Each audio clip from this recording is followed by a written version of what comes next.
वजारत खजाना के मुताबिक जून 2022 तक हर पाकिस्तानी 2,16,709 रुपये का कर्जदार हो गया है। जून 2020 में मुल्की कर्जा 23,283 अरब रुपये था। दिसंबर 2022 में मुल्की कर्जा 31,116 अरब रुपये हो गया। जून 2020 में गैरमुल्की कर्ज 13,116 अरब रुपये था।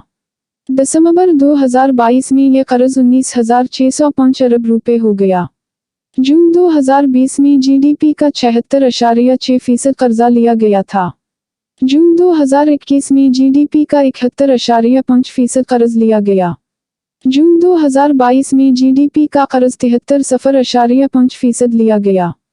जून 2020 में कल सरकारी कर्ज 36,399 अरब था। दिसंबर 2022 में सरकारी कर्ज 52,721 अरब रुपये हो गया है। अब तक के लिए इतना ही। मजीद मालूमात के लिए SG न्यूज़ नेटवर्क को सब्सक्राइब कीजिए।